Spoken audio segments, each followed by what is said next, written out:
ಕಟಾರಿಪಾಳ್ಯದಲ್ಲಿ ಅದ್ದೂರಿ ಶ್ರೀ ದ್ರೌಪದಾಂಬ ದೇವಿ ಧರ್ಮರಾಯ ಸ್ವಾಮಿಯ ಆರತಿ ದೀಪೋತ್ಸವ. ಕೋಲಾರ ನಗರದ ಕಟಾರಿಪಾಳ್ಯದಲ್ಲಿ ಶ್ರೀ ದ್ರೌಪದಾಂಬ ದೇವಿ ಧರ್ಮರಾಯ ಸ್ವಾಮಿಯ ಕರಗ ಮಹೋತ್ಸವ ಅಂಗವಾಗಿ ಸೋಮವಾರ ರಾತ್ರಿ 9ರ ಸಮಯದಲ್ಲಿ ಆರತಿ ದೀಪೋತ್ಸವ ಕಾರ್ಯಕ್ರಮವನ್ನು ಹಮ್ಮಿಕೊಂಡಿದ್ದರು. ಕರಗ ಮಹೋತ್ಸವ ಶುರುವಾದ ನಂತರ ಕಟಾರಿಪಾಳ್ಯದಲ್ಲಿ ಪ್ರತಿ ಮನೆಗಳಲ್ಲಿಯೂ ಹಬ್ಬದ ವಾತಾವರಣ ಸೃಷ್ಟಿಯಾಗಿದ್ದು, ಮಹಿಳೆಯರಲ್ಲಿ ಆನಂದ ತುಂಬಿದೆ.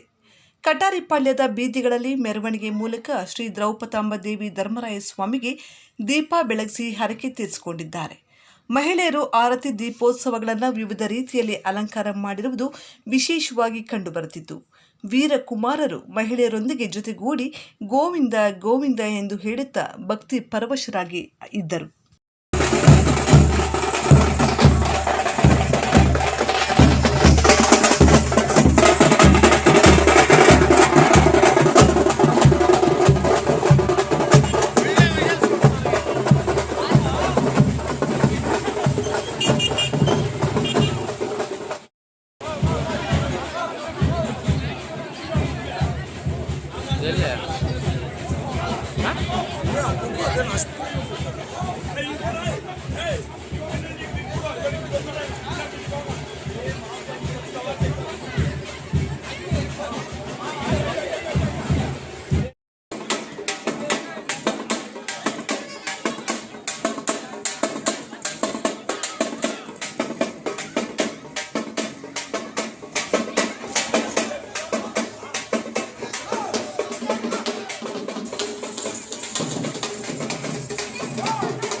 और